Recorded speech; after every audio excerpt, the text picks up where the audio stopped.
아, 들려요? 아, 잘 들려요?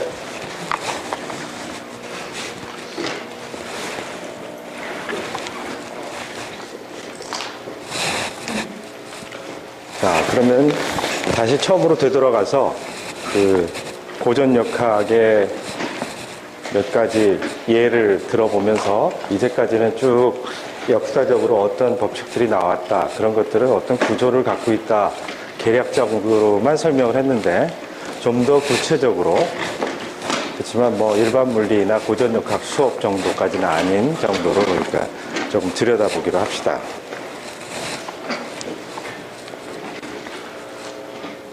첫 번째, 그 고전역학은 정리가 뉴턴의 세 가지 법칙으로 정리가 된다 그랬죠. 물론 이제 중력의 발견이라는 게 있지만 중력은 여러 가지, 네 가지 기본적인 힘 중에 첫 번째 발견되는 것일 뿐이지 모든 힘의 특성에 관한 또 모든 물리 법칙의 근본적인 출발점은 관성의 법칙이다. 갈릴레이로부터 시작이 됐다. 관성의 법칙이 뭐죠?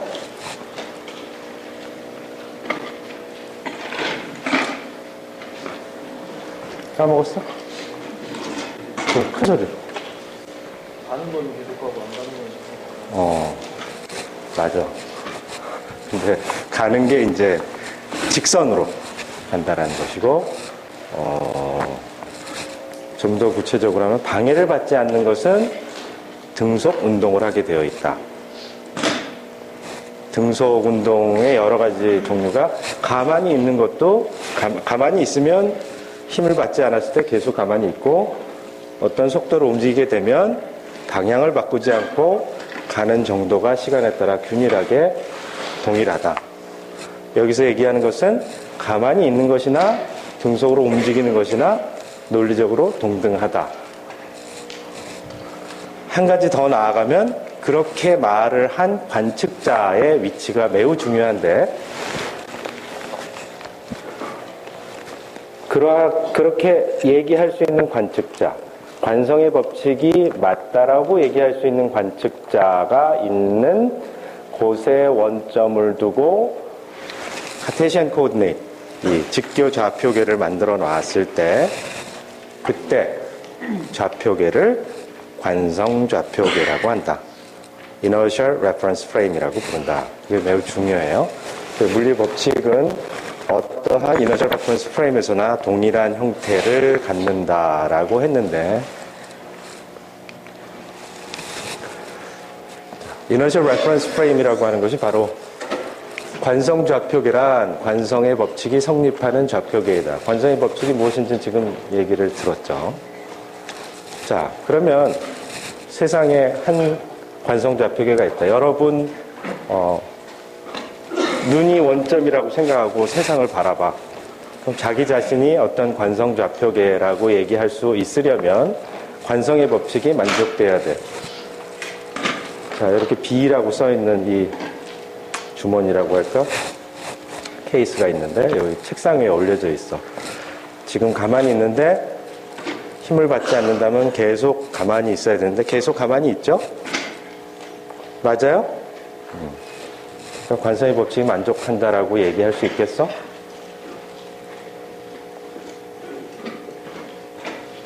그럴까? 내가 전에도 한번 보여줬지만 내 손바닥 위에 이 리모컨을 들고 내가 이렇게 떨어지면 같이 떨어지겠지? 여러분이 나를 보기에는 이 리모컨이나 나나 가속 운동하는 거로 보이겠지? 근데 나는 이 리모컨을 보고 내 손바닥에 계속 위에 있네?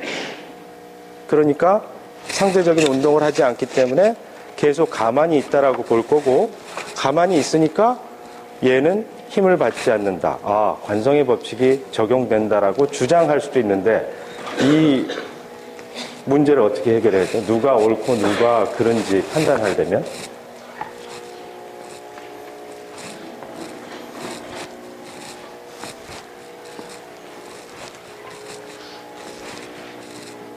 재밌는 예를 생각을 해봅시다.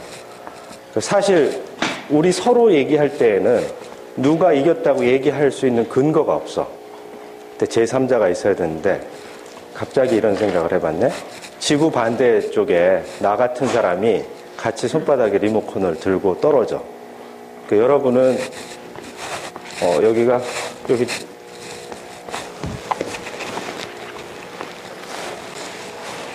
동그란 게 없을까? 이게 지구라고 합시다. 지금 여기에서 손바닥에 리모컨을 들고 떨어지는 내가 있어. 여러분은 태양 표면에서 지구를 바라보고 있어. 내가 손바닥 위에 리모컨을 들고 뚝 떨어져. 나는 이너셜 레퍼런스 프레임이 있다라고 주장하는 거야. 얘와 나는 둘 다 힘을 받지 않으니까. 그런 상태는 무중력 상태라고 하거든요. 그런데 제3자가 이 지구 반대 방향에서 또 똑같이 책상 위에서 떨어져. 그 사람도 자기 손바닥 위에 리모컨이 딱 올려져 있어. 이거 움직이지 않으니까 이 리모컨과 나는 서로 모두 다 힘을 받지 않고 세상이 가속되고 있다. 심지어 당신도 가속되고 있고 지구가 가속되고 있다.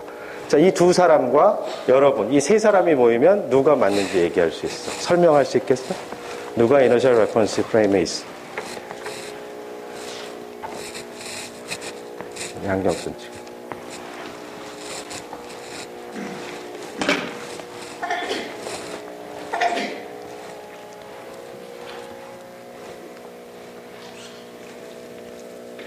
먼저 지구 반대쪽에 있는 두 사람이 둘 다 맞든지 둘 다 틀리든지 한쪽이 맞든지 세 가지 경우가 있는데 그거에 대해서 한번 파악을 해봅시다. 내가 A라고 하고 지구 반대쪽에 있는 사람 B라고 하면 A가 B를 봤어. 그럼 B는 가만히 있을까? 가속운동을 할까? B가 A를 봤어. A는 등속운동을 할까? 가속운동을 할까? 응? 그러니까 A가 B를 보면 B가 가속운동하지. 자기한테 2배 가속도의 정도가 중력 가속도의 2배지. 자기가 이렇게 중심으로 가고 반대쪽에서 또 G로 9.8m/s로 되니까 서로 상대방이 가속운동을 한다고 생각해. 그리고 자기는 등속운동을 한다고 생각해. 그럼 맞아요?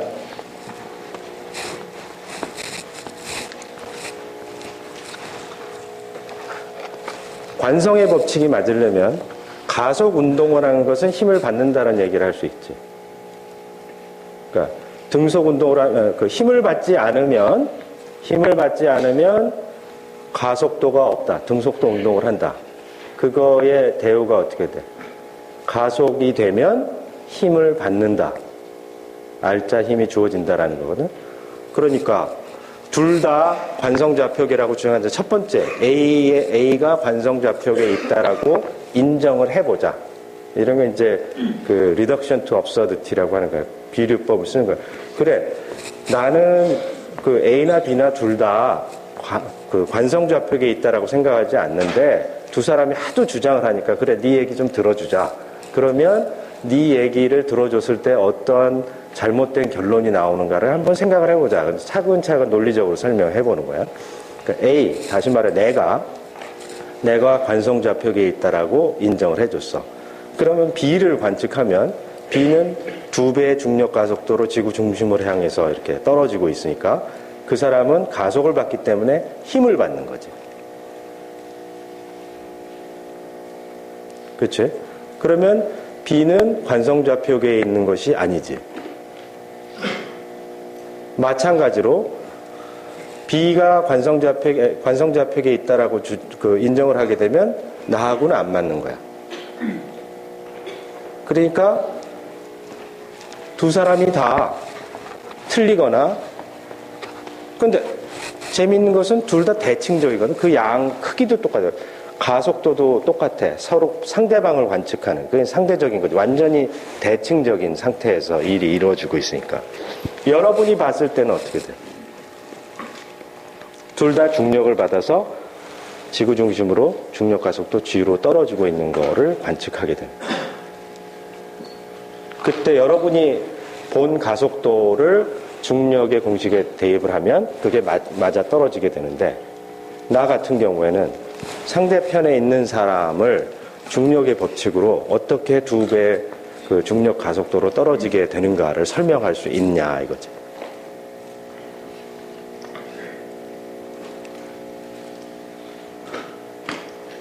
그러니까 F equal ma라고 하는 공식에다가 F를 중력을 집어넣고 그 다음에 ma 했을 때 가속도, 내가 관측한 그 가속도를 거기에 대입해도 되냐라고 했을 때 그러면 안 된다는 거예요.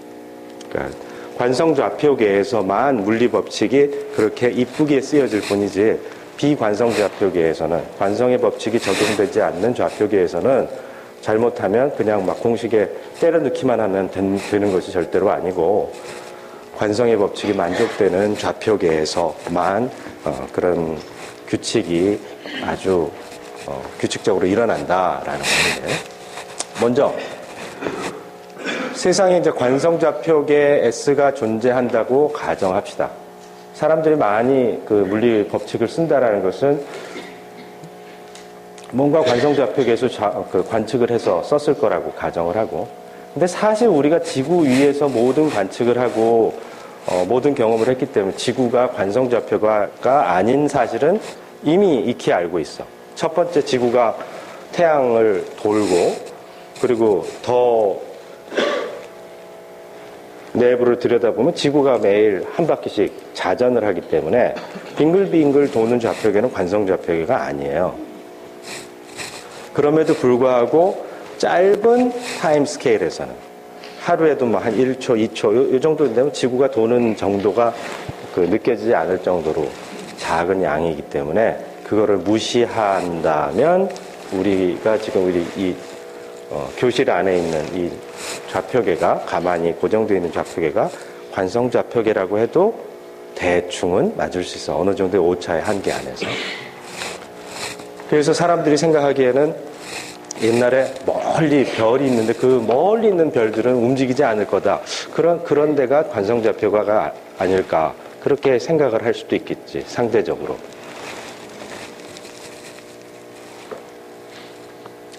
그렇지만 사실 엄밀하게 수학적으로 그 완벽한 유효 숫자가 무한히 얻어질 수 있는 정도의 측정을 했을 경우에 관성좌표계가 어딨냐 얘기한다면 참 말하기가 곤란할 것 같아. 뭔가 어떤 기준점이라고 있는데 우주 공간의 어느 점이 기준점이라고 얘기하기 힘들거든. 아무튼 어느 정도의 오차 한계 안에서 보니까 우리가 잴 수 있는 모든 한계를 넘어서 그러한 규칙이 일률적으로 일어나는 걸 봐서 그런 관성좌표계의 존재를 한번 가정을 해보자. 그럼 또 다른 좌표계 S'이라고 하는 게 있어요.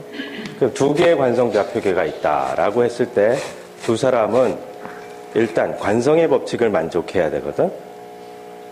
그렇다고 했을 때 2개의 관성좌표계에는 등속도 상대 운동을 한다는 것을 보일 수가 있어. 제일 쉽게 생각을 하면 두 사람이 한 사람 누구 올라와 볼까?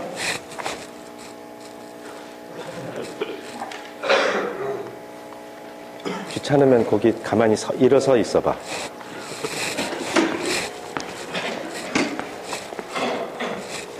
자, 우리가 각자 뒤로 돌아. 여러분들 바라보고. 좌표계가, X축, Y축, Z축, 이러면 우리 서로 원점을 달리 하면서 자기 자신이 원점이라고 생각하자. 오케이? 그리고 나는 이렇게 슬슬슬 걸어가. 자, 우리 둘이 관성의 법칙이 만족되는 시스템이라고 주장을 하고 있어. 당신이 S고, 이름이 뭐지? 진호원. 홍원이가 S 프레임이고 나는 S 프라임 프레임이야.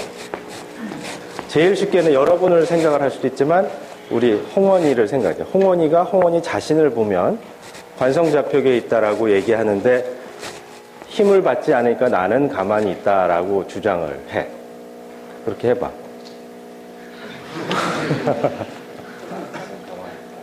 왜? 나한테 주어져 있는 net force, 알자 힘이 없다. 그러므로 나는 관성의 법칙이 만족되는 frame of reference, 관성좌표계에 있다. 그러니까 나 자신이, 나는 걸어가기, 여러분이 보기에 내가 걸어가지만 나는 가만히 있잖아. 내가 나를 보면. 물론 발은 빼고. 그러니까 나 자신을 보면 나는 가만히 있어. 그때 홍원이는, 내가 보기에 홍원이는 어떻게 돼 있을까? 나한테 다가오다가 일치한 다음에 그 다음에 다시 멀어지겠지?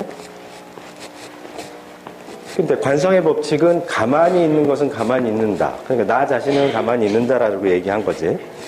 그러면 내가 홍원이를 보면 홍원이는 어떻게 돼? 움직이는 물체는 등속으로 운동한다. 그 두 가지가 다 만족돼야 되잖아. 관성의 법칙은 동시에 가만히 있는 것은 힘을 받지 않고 가만히 있는 것은 계속 가만히 있고, 힘을 받지 않을 때 움직이던 것은 속도를 바꾸지 않고 계속 균일한 속도로 운동한다라고 했잖아. 그러니까 홍원이하고 나하고 상대적인 운동을 하는데 홍원이는 일정한 속도, 균일한 속도로 내 뒤로 계속 가고 있어. 오케이? 자, 홍원이 우양우 해봐. 자, 이제 내가 보기에, 여러분이 해석을 해봐. 내가 보기에 홍원이는 어떻게? 나한테 다가오고 있지? 다시 말해서 내가 이걸 X축이라고 생각을 했을 때 X축에서 봤을 때 속도가, 크기가 어떻게 될까? 다시 뒤돌아. 속도가, 거리가 짧아지는 건 속도가 마이너스로 된다는 거지? 줄어든다는 거지? 뒤로 빠꾸로 하는 거야. 뒤로 거꾸로 간다고. 오케이? 다시 한 번만 더. 그러면 역으로, 다시 저쪽. 우양우가 아니라 저쪽. 홍원이가 나를 보면 나는 어떻게 되지? 앞으로 가, 뒤로 가. 앞으로 가, 뒤로 가. 떨어지라고? 앞으로 가지. 그럼 우리 둘은 상대적, 앉으세요. 수고했어요. 지금 얘기했듯이 두 사람이 관성좌표계에 있다면 가장 쉽게는 서로 원점에 있는, 각자 자기 자신의 원점에 있는 상대방을 바라봤을 때 등속 운동을 할 수밖에 없죠. 그거를 우리가 보였어.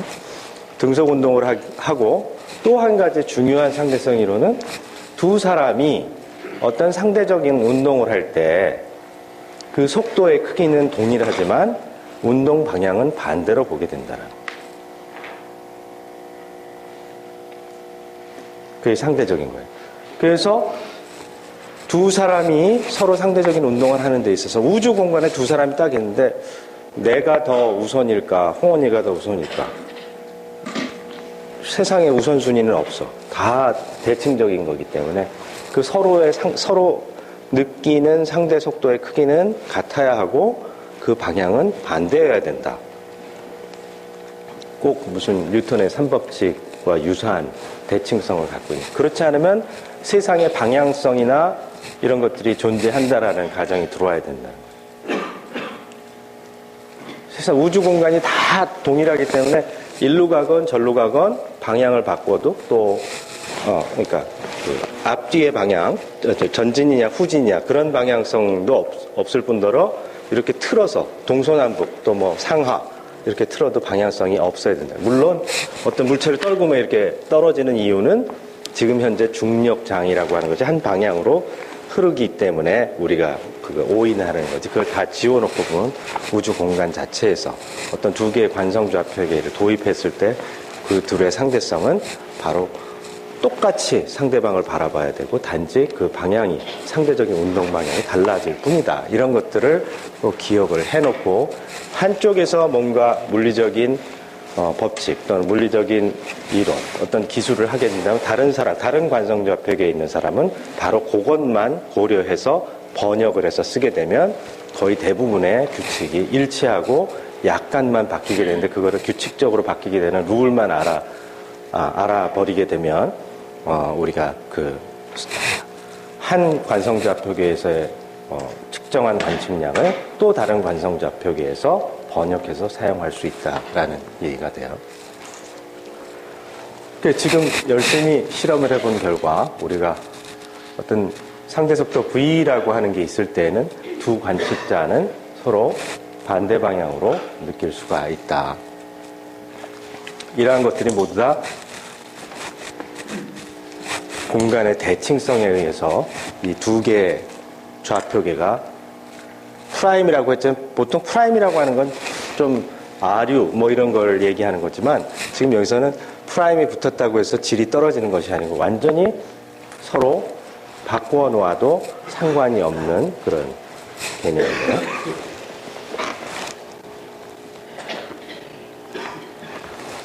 그에 반해서 아까 이렇게 내가 손바닥 위에 리모컨을 들고 떨어진 얘기를 했듯이 non-inertial frame에서는 잘못된 결론을 내릴 수가 있어.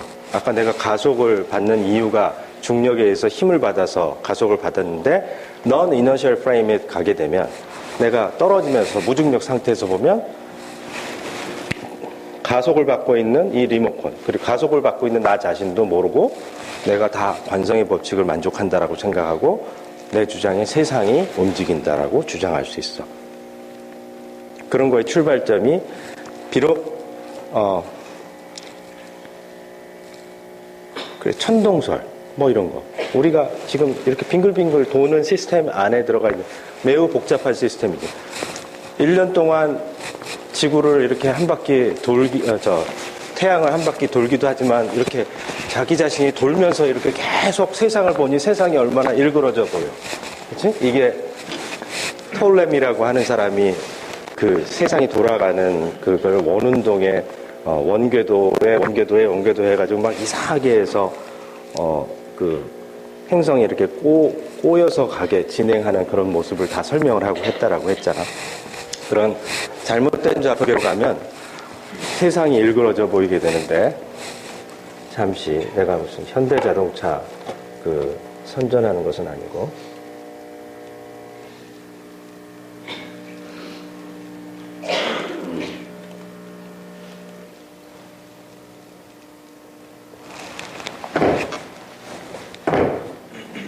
오늘도 이 수업 시작할 때는 항상 이 소리가 안 나네?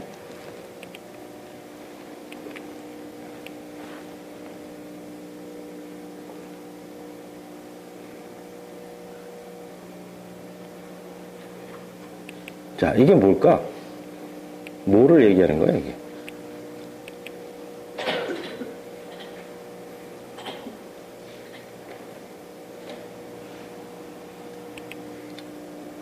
잠시. 지금은, 여기 섰는데.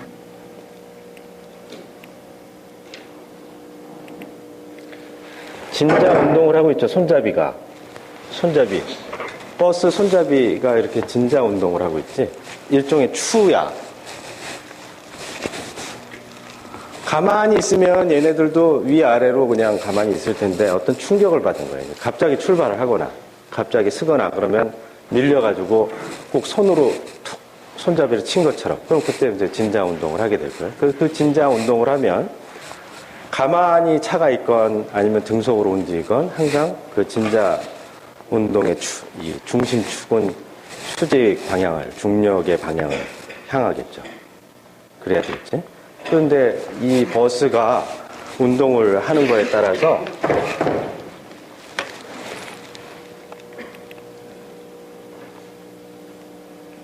노란불이 바뀌었어? 차가 서야 되겠지? 저기 왜 앞으로 갈까? 왜 앞으로 갔을까?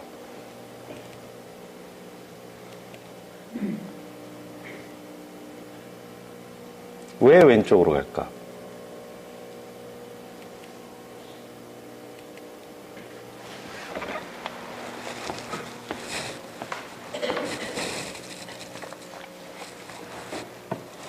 우리가 관성좌표계에 있다면 진자 같은 것이 일종의 진자인데 진자가 항상 중력 방향을 향하여서 이렇게 수직으로 내려가 있어야 되는데 그럼 저 버스 안에서 예를 들어 이 버스의 손잡이가 이렇게 됐을 때,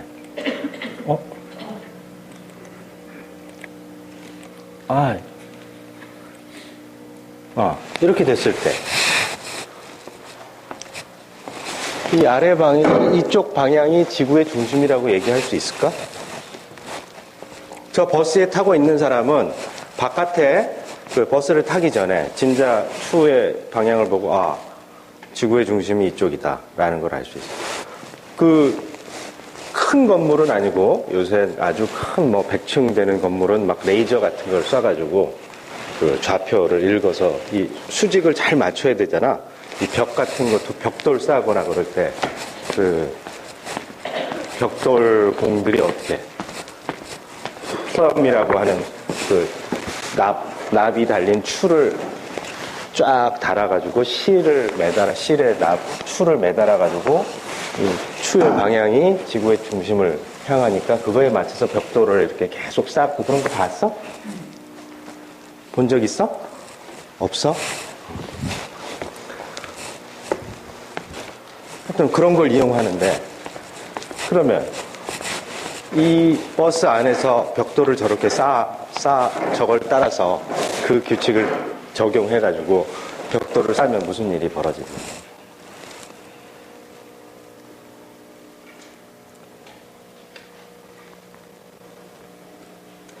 버스가 이렇게, 지금 이제 버스가 우회전할 때, 저기 앞이라고 치면 우회전할 때 일어난 일이에요? 좌회전할 때 일어난 일이에요?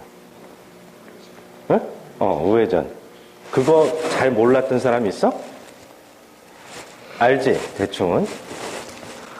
그러니까 지구의 중심이 저쪽이냐. 그 우회전할 때 버스가 좀 기울어지긴 하지만 저 각도로 버스가 다 기울어지나? 응. 그 정도 기울어지면 말이 안 되지? 그 정도 기울어지면 다시 이 손잡이하고 평행이 되어야 하겠지? 왜 그럴까? 저게 왜 그런 거야? 버스가 관성좌표계가 아니기 때문에. 등속으로 운동할 때는 상관이 없는데 저렇게 되면 관성좌표계가 아니다. 관성좌표계가 아닌 경우는 여러 가지가 있는데, 첫 번째,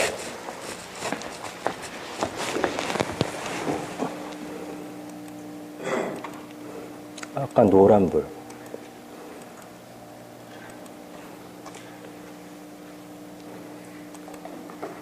노란불이 있어서 갑자기 앞으로 가.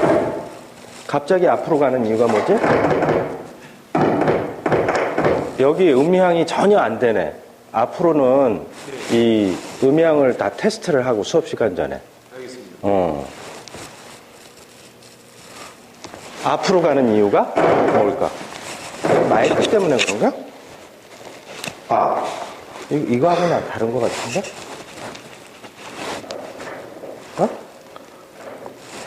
자, 앞으로 가는 이유가 뭘까?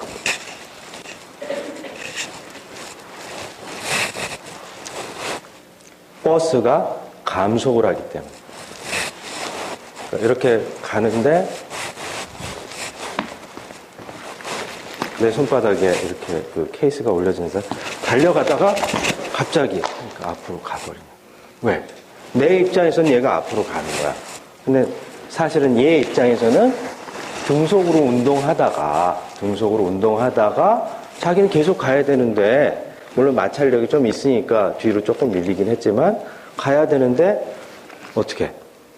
내가 서버린 거지. 그러니까 너 잘 가 하고 혼자 가는 거지. 관성의 법칙에 따라서.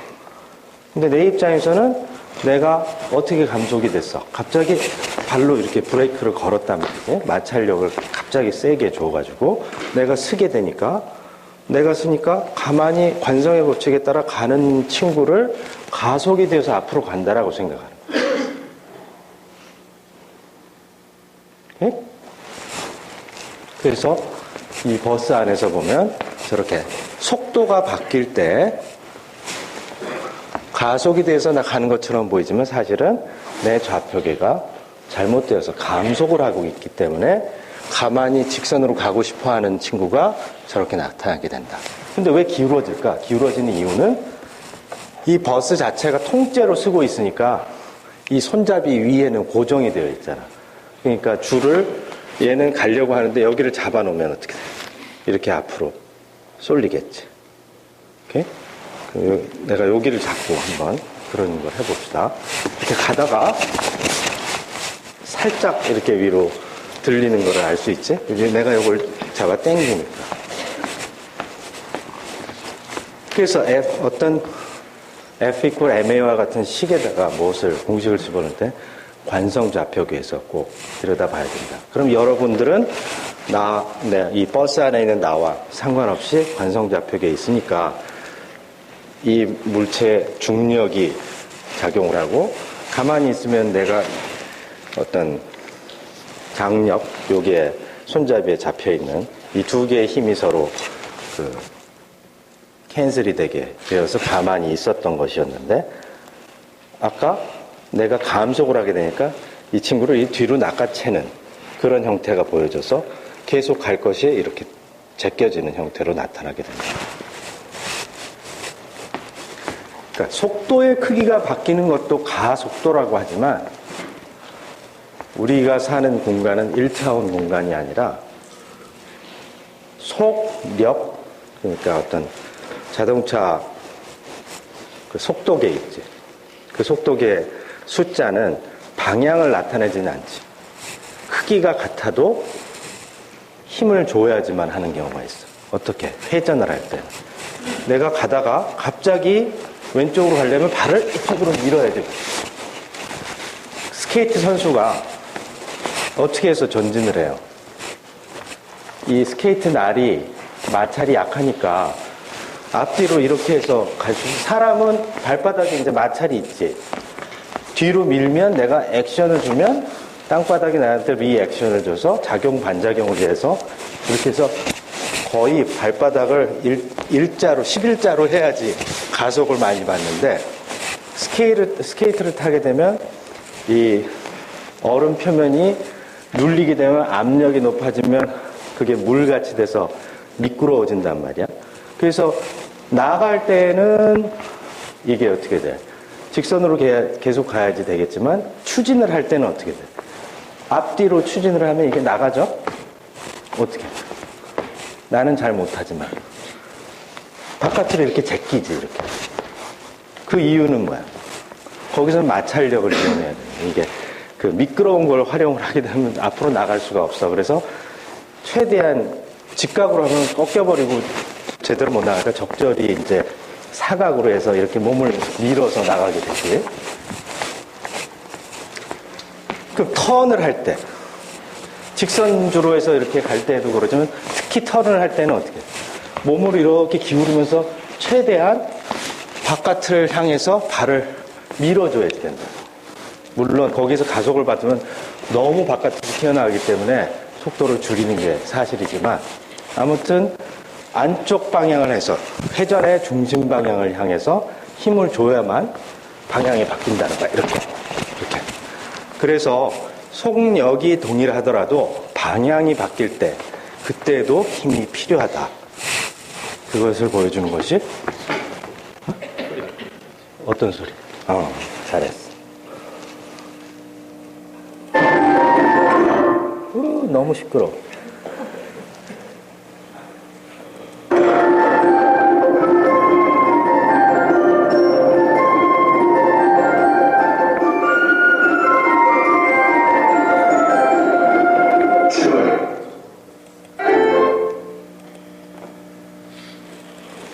알겠죠?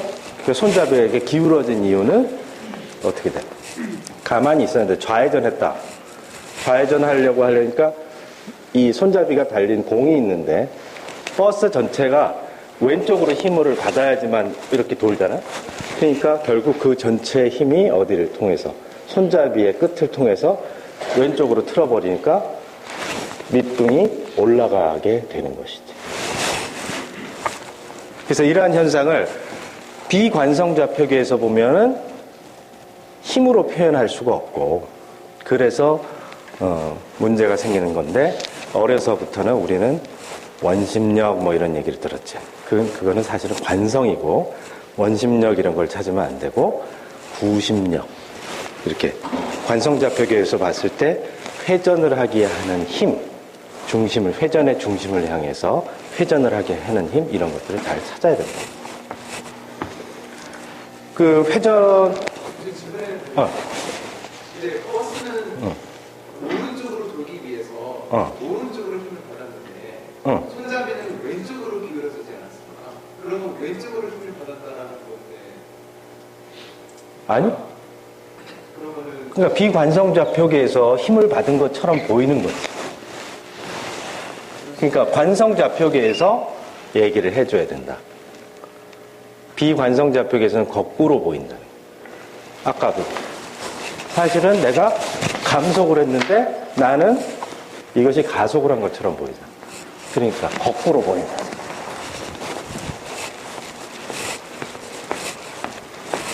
그러니까 관측자는 자기 자신을 인식을 못하기 때문에 자기의 현상을 항상 눈앞에 보이는 데서 떼줘야지만 된다.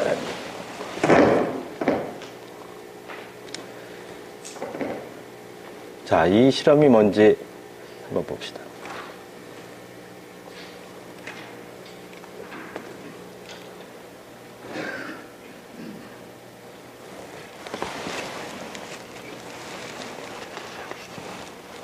Foucault pendulum is a pendulum with a specially designed pivot, designed so that it can swing back and forth in any direction around the vertical. So that's in contrast to, for example, a grandfather clock, where the pendulum has to swing in a particular plane. Let's imagine that you have a Foucault pendulum and you're at the North Pole of the Earth. When you set the pendulum swinging, you determine a plane in which the pendulum is swinging. And that plane is fixed. So as the Earth rotates underneath the plane of the pendulum swing. And so if you now go back and imagine that you are standing on the Earth, you see the plane of the pendulum rotate every 24 hours. Now as you go to the lower latitudes away from the North Pole, the time that it takes for the plane of the pendulum to rotate around lengthens. And in fact, at the equator, the plane doesn't rotate at all. At latitude of Hanover, it takes 35 hours for the plane to rotate. So if you look at this pendulum here, if we look at it a few minutes from now, we won't even be able to detect that the plane of the pendulum swing has changed. But if you come back in an hour, you will definitely see this moved a little bit. And if you come back in 9 hours, this plane of this pendulum here will have rotated by 90 degrees, a very distinct change that you can easily see. The plane of the pendulum swing is also affected, for example, by the revolution of the Earth around the Sun. And so, for example, if you have a Foucault pendulum at the North Pole of the Earth, not only will it rotate around every day because the Earth is rotating, but you will also get a much longer rotation over the period of a year from the revolution of the Earth around the Sun. So if you think about it, this Foucault pendulum here is a kind of rotation meter. It's a way of measuring rotations. A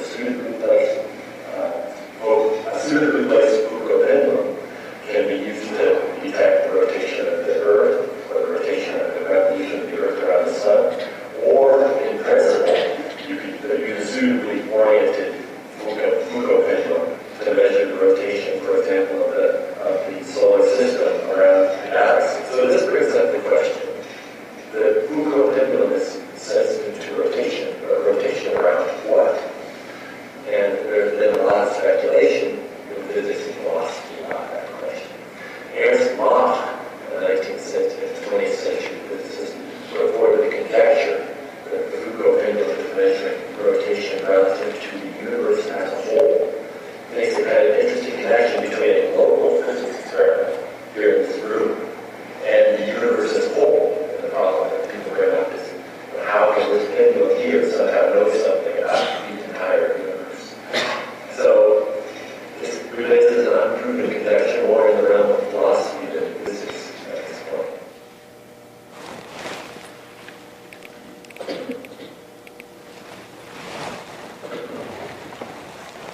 마지막 부분엔 매우 어려운 얘기가 나왔는데, 후코 펜들룸이 뭐냐?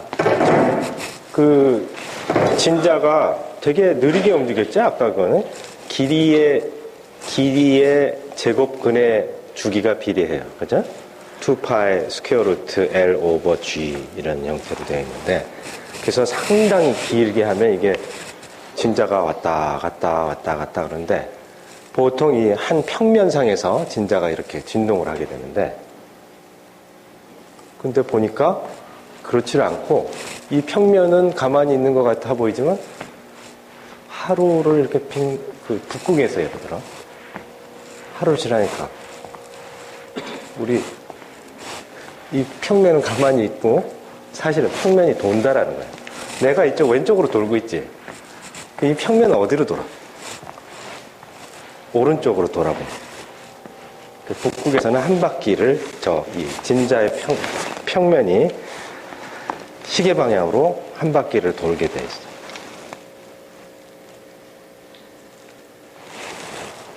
그래서 그 주기에다가 사인 데이터, 그러니까 그 위도를 생각을 하면 그 북극은 90도니까 사인 90도가 1이 되게 해가지고, 그럼 적도에 가면은 그런 일이 벌어지지 않고, 남반구에 가면 오른쪽으로 돌지 않고 왼쪽으로 돌지. 지구가 시계 반대 방향으로 돈다는 것은 북극에서 딱 땅바닥을 보고 얘기했을 때고, 그치? 이렇게 도니까. 그런데 남극에서 보면 이렇게 어떻게 돼? 여전히 시계 반대 방향으로 도나? 이렇게 돌지. 남극에서는 반대 방향으로 오른쪽으로 도니까 그 푸코 펜들럼의 회전축이 왼쪽으로 돌아가게 되겠죠. 마찬가지로 이런 것들을 코리올리 포스라고 하는데, 압력이 센 데에서 압력이 약한 데로 바람이 불잖아. 고기압에서 저기압으로. 그런데 바람이 곧바로 그렇게 중심에서 저쪽 중심을 향해서 가장 그 고를 따라서 가야 할 텐데, 그러질 않고 항상 높은 데에서 낮은 데를 향해 가는 것처럼 보지만 이렇게 회전을 하면서 가잖아. 북극에서는 오른쪽으로 휘어버려. 그런 것들이 이제 코리올리 포스. 우리가 사실은 비관성 좌표계에 살고 있다는 증거를 나타내줍니다. 마지막 부분은 컨젝처라고 했죠. 증명되지 않는 부분이에요. 마흐라고 하는 사람이 푸코 펜들럼이 우리가 지구의 자전을 증명한 아주 중요한, 아주 명백한 증거 중에 하나였는데, 이 사람은 이 펜들럼과 우주 전체를 비교해서 그 회전축이라는 것이 바로 우주의 어떤, 아까도 출발점에서 이너셜 레퍼런스 프레임에 진짜 어디가 이너셜 레퍼런스 프레임이냐 내가 물어보는 거 있지. 그런 것과 연관성이 있어요. 우주 어디에 박혀있는 진짜 이너셜 레퍼런스 프레임에 대한 회전을 측정할 수 있다라고 그 사람이 컨젝처를 내렸는데, 그런 얘기를 아까 하고 있었어요.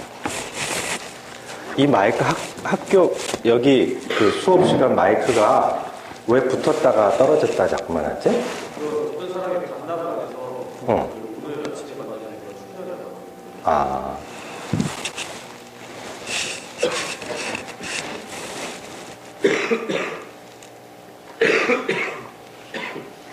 그래서 여행을 하다 보면 이 푸코 펜들럼과 유사한 것들이 상당히 많아요. 볼 일 있으면 한번 가서 보도록 해요.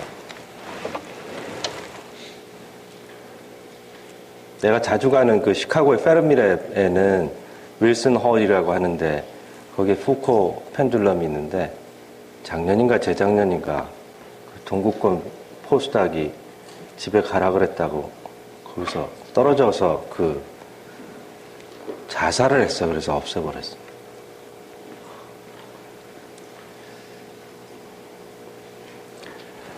자, 이제까지 한 이야기를 총 정리를 해서 갈릴리안 트랜스포메이션이라고 하면 이너셜 레퍼런스 프레임 S가 있고 S 프라임 두 개의 프레임이 있다. 그런데 한 프레임이 이 프레임에 대해서 이렇게 이동을 한다. 그러면 이 좌표가 어떻게 되는가 봅시다. 첫 번째, 이 상대성 이론에서 아인슈타인의 상대성 이론으로 가게 되면 이게 틀린 가정이라는 것을 생각할 수 있는데, 고전역학에서는 두 사람이 측정하는 시간은 항상 동일하다. 이게 이제 출발점이고, 그 좌표를 읽으면 두 개의 유클리드 공간이 이제 겹쳐서 이동을 하는 건데, 이 스케일의 차이는 전혀 없다.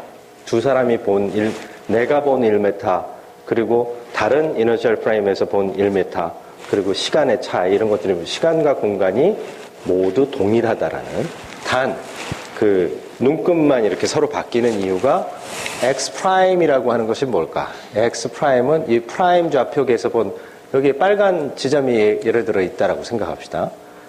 여기 x 프라임인데 이 x 프라임은 여기서부터 여기까지 거리가 x 프라임이겠지. 그런데 x에서 vt만큼을 빼라. 여기에서 여기까지 거리를 x라고 하면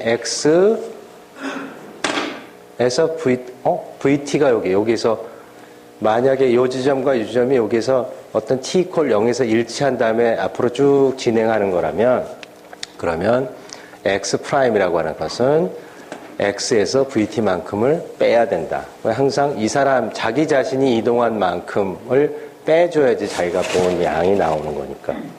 또 이 사람이 예를 들어 이 사람 자기 자신을 본다 하면 0이 될 텐데 0을 집어넣게 되면 그때 이 좌표계 S에서 이 원점을 볼 때는 어떻게 돼? 이 좌표를 요걸 이항을 하게 되면 x 프라임 플러스 vt의 형태가 되겠죠. 그래서 언제나 상대 속도가 균일하다고 했으니까 3차원 공간이라고 3차원을 다 고려할 필요는 없고, 영리한 사람은 제일 문제를 쉽게 하지 상대 속도 방향으로 x축을 잡게 되면 항상 좌표 변환 관계가 이렇게 나타난다라고 하는 거예요. 그래서 S에서 본 물체의 속도가 어떤 V라면 지금 이걸 상대 좌표계 간의 상대 속도를 캐피탈 V, 대문자 V로 했어요. 어떤 물체가 S에서 V라고 하면 S 프라임에서 속도를 보면 자기 속도를 항상 빼줘야 되겠지. 이거 캐피탈 V가 되겠어. S 여기서는 빼주는 형태가 된다. 다시 말해서 V는 V 프라임 플러스 캐피탈 V가 되니까 이런 생각을 해봅시다. 이게 하나의 열차다. 속도 V로 가는 열차. 그럼 그 열차 위에 열차를 또 태워. 그러니까 기차를 한 N개 태워. 그 위에 기차를 얻고 상대 속도가 계속 V 이렇게 가면 여기에 가만히 서 있는 사람이 맨 꼭대기에 있는 N번째 기차의 속도를 재면 어떻게 돼? N 곱하기 V가 되겠지. 그 N은 자연수에는 어퍼 바운드가 없으니까 계속 늘릴 수가 있고 무한히 빠른 속도로 갈 수 있게 되겠지. 응? 선동열이 공을 딱 던졌는데 그 공 위에 또 다른 선동열이 공을 던지고 그 위에 또 계속 던져. 무한히 빠른 공을 만들 수가 있겠지. 그렇죠?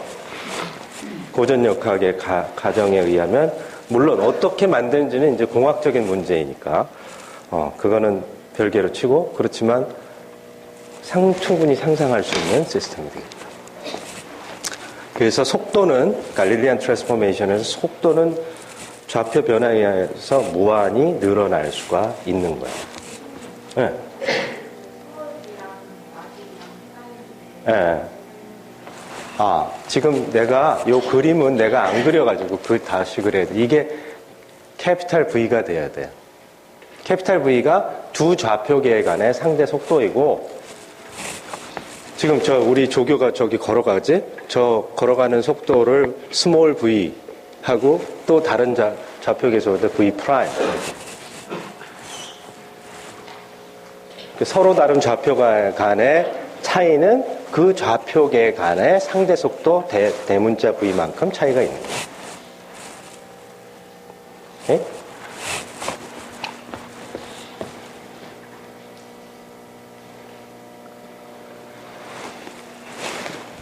중요한 점들이 있는데, 시간이 인베리언트하다. 물론 difference in coordinate, 좌표 공간, 이 스케일, 눈금의 차이도 없다. 그것도 중요한 조건이고, mass is invariant.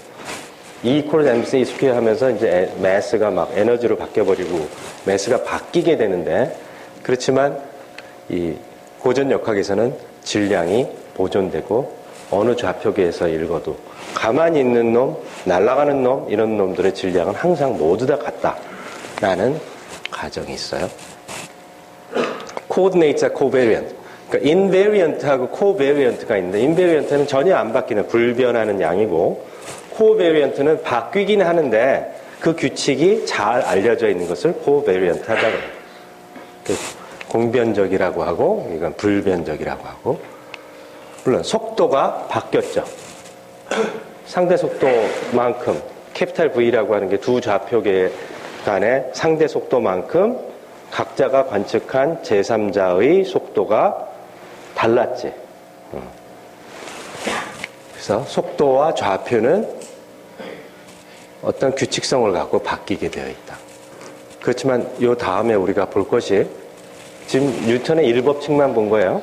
뉴턴의 제2법칙 F = ma로 가게 되면 이때 드디어 두 개의 좌표계가 비록 상대 속도가 달라서 좌표와 속도가 서로 조금 복잡하게 변화하지만 가속도와 힘은 두 좌표계에서 동일하게 보인다라는 사실이 이제 중요한 결론이 되겠습니다.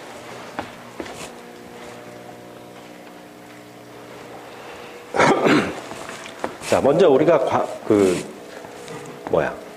law of inertia, 관성의 법칙에 대해서만 생각을 했으니까 등속으로 운동하는 물체에 대해서만 생각을 해보자. 관성의 법칙이 적용되는 물체를 생각했을 때 모든 물리량은 위치, 속도, 가속도 이런 것들을 얻어내서 이제 힘을 얻어야 될 텐데 변위라고 하는 것이 이제 위치에서 변화한 양 델타 X라고 하는 걸 변위라고 했죠. velocity, acceleration 이런 것들을 어떻게 돼? 시간에 따라 이 변화율이 됐죠. 시간에 따른 변위의 시간당 변화율. 가속도는 시간당 속도의 변화율. 그러니까 이런 표기 방법은 알지?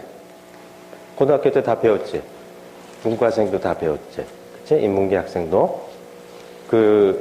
다항식의 미적분까지 다 배우지 않았어? 우리 어디 영문과 학생이 있지 않아? 손 들어봐. 수학을 어디까지 배웠어? 이번 신입생들은 배웠는데요. 다항식의 미적분을 알아요? 네. x제곱의 적분이 3분의 1 x세제곱인 거 모르는 사람? 몰라도 돼. 안 배웠어? 미적분을 전혀 안 배웠어. 무슨 과인데?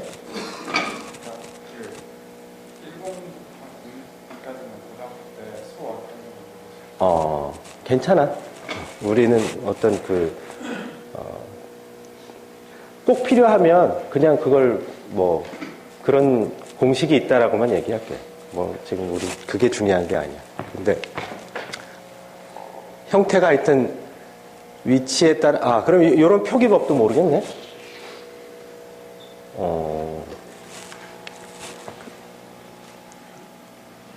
그러니까 변화율이야. x 시간에 따른 위치의 변화가 이렇게 된다라는 뜻이야. dx는 difference, x의 차이를 시간의 차이로 나눠준 거야. 속도. 그리고 가속도는 속도의 차이를 시간의 차이로 나눠준 건데 이거를 반복하면 이 컨벤션이 이런 식으로 써.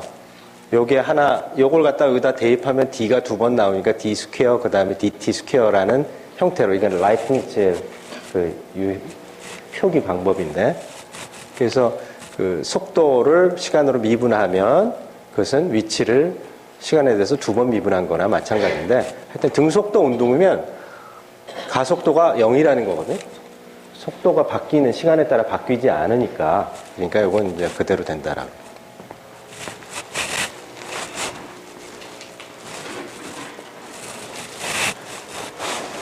자, 속도가 바뀌지 않으면 어떤 V0라고 하는 것이 시간에 따라서 V0 처음에 t = 0일 때 velocity를 V0라고 하면 V0가 그냥 아주 플랫하게 간다라는 거예요.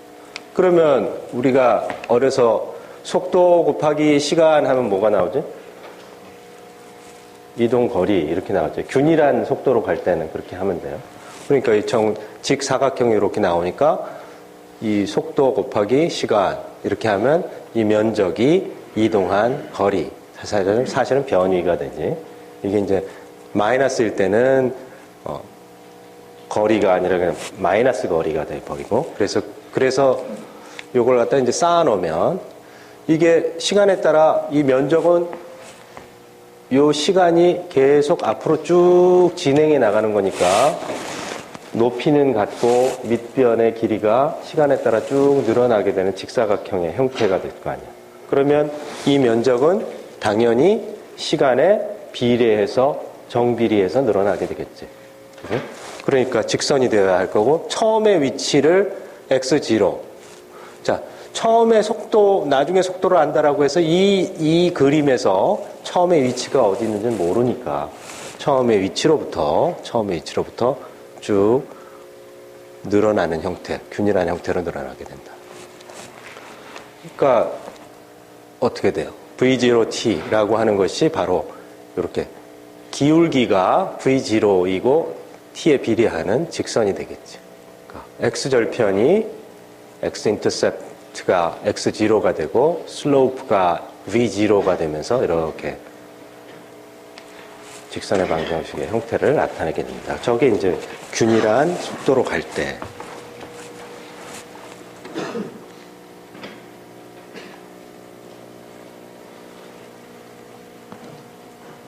그럼 다른 이너셜 레퍼런스 프레임으로 가면 뭐가 바뀔까?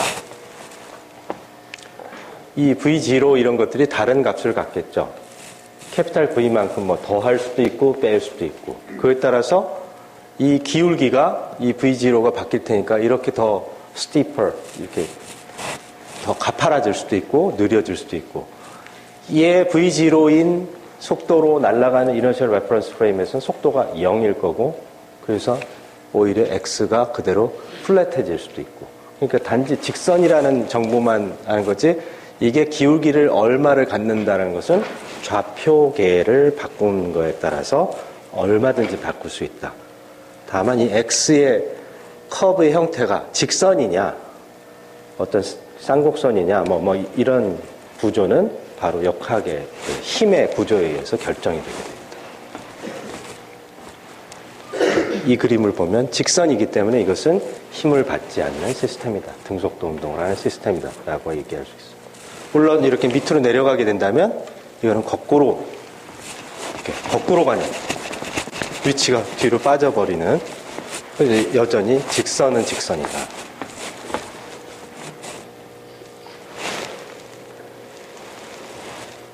자, 이제 뉴턴의 이 법칙이 갈릴레이안 트랜스포메이션에 의해서 어떻게 변화가 되는가. 여기 이 2010으로 무조건 올리라고 얘기를 해야 되겠네. 2011이요. 그래? 그러면 왜 이런 게. 정확하게. 이건 바이러스인지, 이거 항의를 해야지. 이거 어젯밤에 내가 신경 써가지고 잘 만든 건데 말이야. 견즈, 이런 거는 국어에도 나오지는 않은 건데.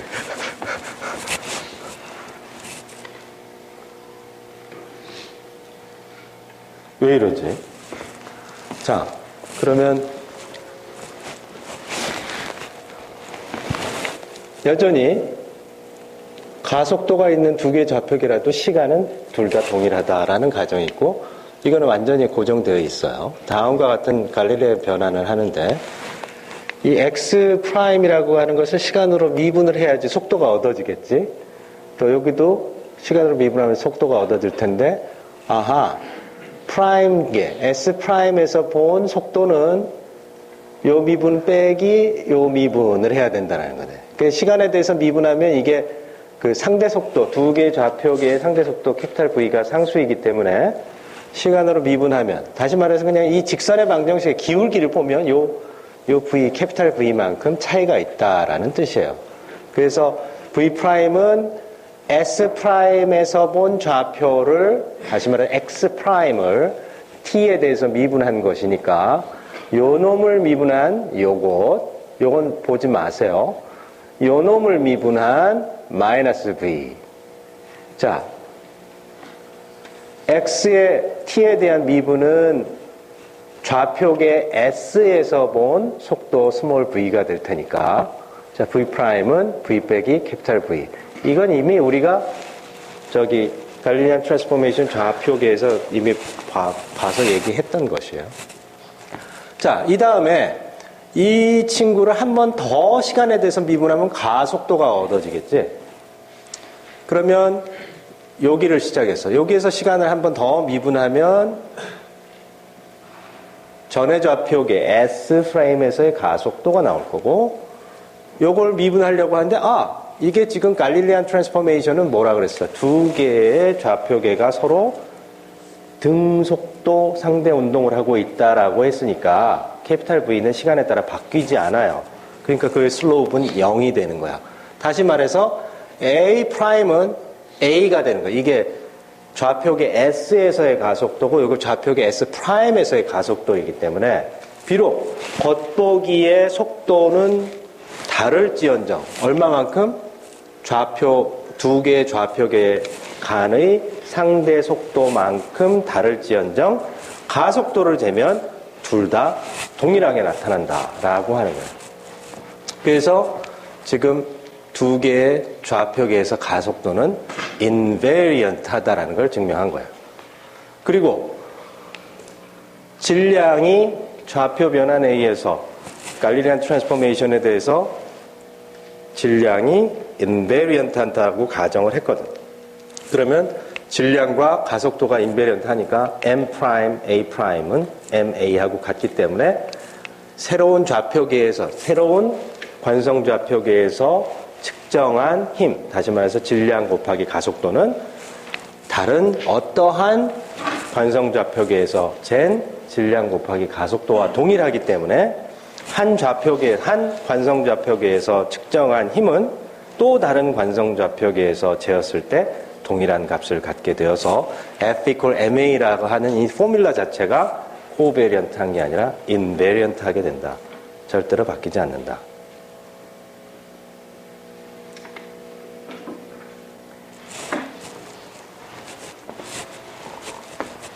하지만 비관성 좌표계로 갔을 때에는 F equal MA를 함부로 쓰면 안 된다.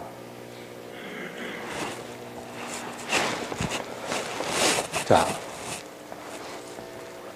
지표면에서 물건을 살며시 떨어뜨리면 수직으로 가속되면서 직선 운동을 한다. 등속으로 이동하는 기차 안에서 물건을 떨어뜨린 경우는 어떻게 될까?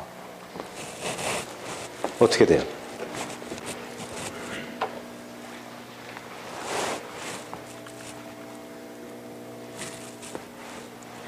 갑자기 이제 내가 영화 속에 나왔어. 내가 이 기차, 이 단상이 300km per second, per hour. KTX 안에서 내가 있어. 근데 거기에서 내가 이렇게 딱, 지갑을 떨어뜨렸어. 이런 현상이 나타나? 아니면 300km로 뒤로 확 날아가? 아니. 어떻게 될까? 어떻게 될까?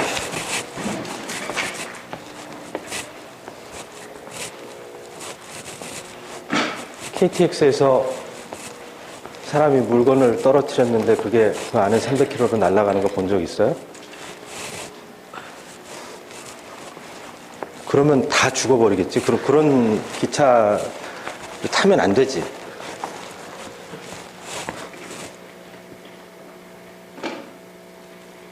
이제 봐. 내가 달려가면서 이걸 살며시 놓을 텐데 이 케이스가 어떻게 떨어지는지를 잘 봐요. 내가 빨리 달려야 되는데 잘못해서 저기 부딪히면 안 되는데.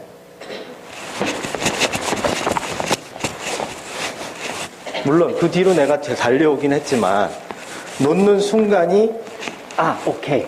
내가 요 지점 표시를 해놔야 되겠다. 요 지점을 지나가는 순간 이 케이스를 내 손에서 놓을게요. 보이죠? 만약에 아까 KTX 안에서 케이스를 놓쳤는데 300km로 날아가려면 이 지점에 바로 떨어져야 돼. 그렇다면 나는 300km로 가고 있었으니까 이 지갑이 뒤로 300km로 날아가는 형태가 돼야 되겠지. 어디로 떨어지느냐. 물론 내가 마술사처럼 무슨 트릭을 쓰는 건 아니니까. 어떤 일이 이거든. 나는 정확히 그거 위에서 놨는데. 이 앞으로 나왔지. 다시 한 번 더 봐요. 이게 떨어질 때 내 몸의 위치와 이 상대적인 위치를 봐봐. 이제는 요거를 보지 말고 이 케이스가 떨어지는데 어느 정도 떨어지느냐를 봐야 돼. 내 몸하고 내 몸에 훨씬 더 뒤로 떨어지게 됐냐. 왜냐하면 나는 얘가 떨어진 이후에도 계속 앞으로 갈 거기 때문에 오인을 할 수가 있어.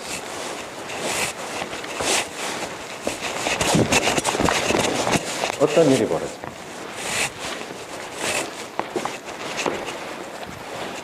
내가 놓는 순간 내 몸을 따라서 이렇게 떨어지는 걸 못 봤어요? 이게 눈을 이동하면서 봐야 돼. 어? 그러니까 100m 달리기 이렇게 들어오잖아. 그러면 테이프 끊을 때 이 카메라를 따라서 이렇게 돌려줘야지 제대로 찍히지. 가만히 있으면 그냥 지나가는 거 푹 지나가 버린다. 다시 한번 잘 봐요.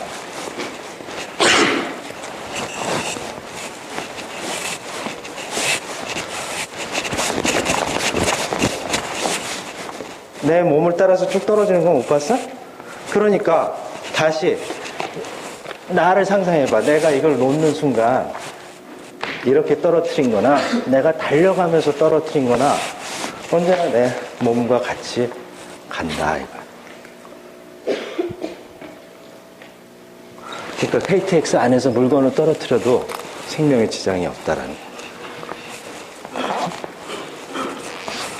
그게 무엇이다? 그 관성좌표계 안에서는 여전히 희한하잖아.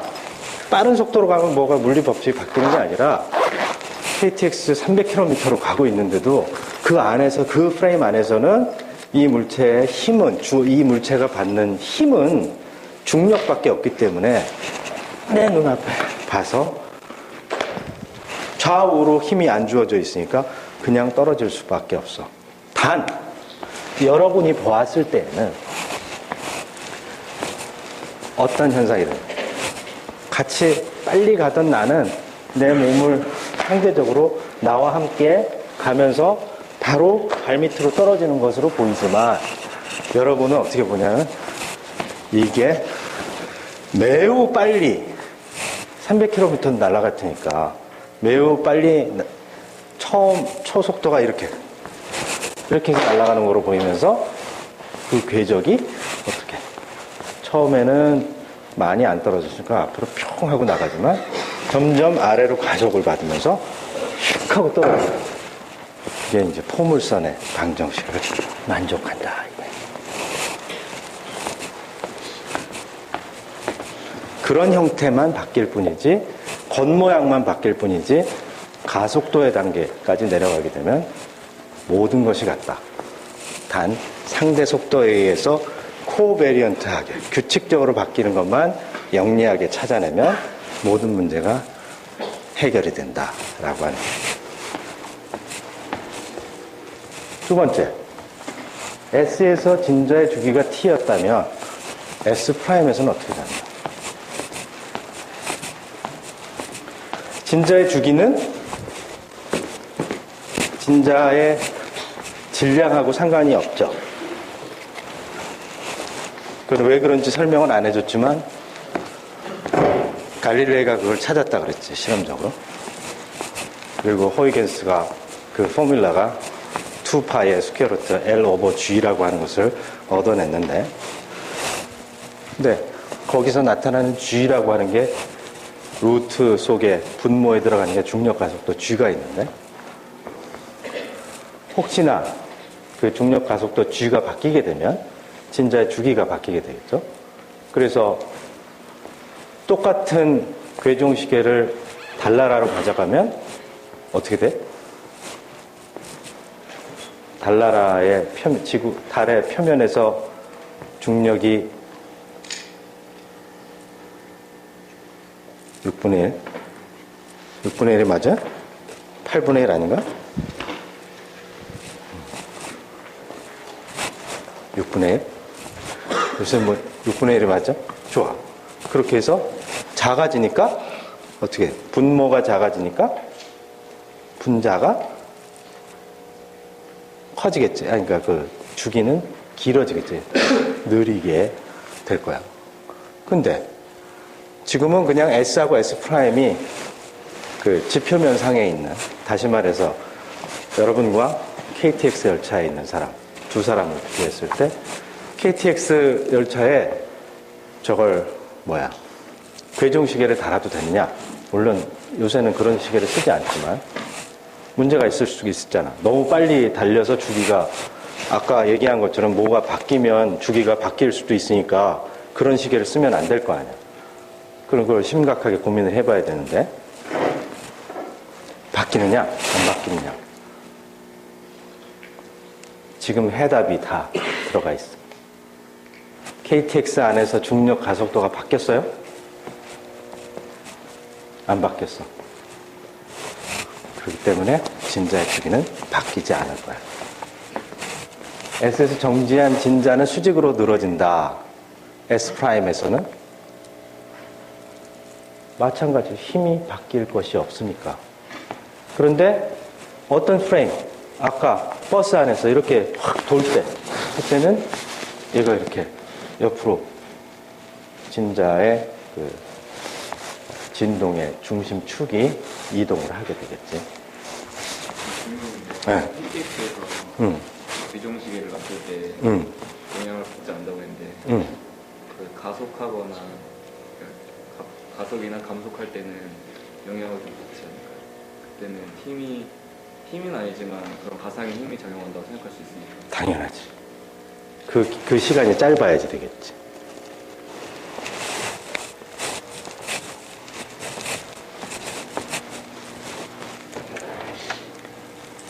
예를 들어 뉴트리노가 빛의 속도보다 빨리 간다는 말도 안 되는 실험을 한 사람들이 그런 오류를 범했을 가능성이 상당히 높잖아요.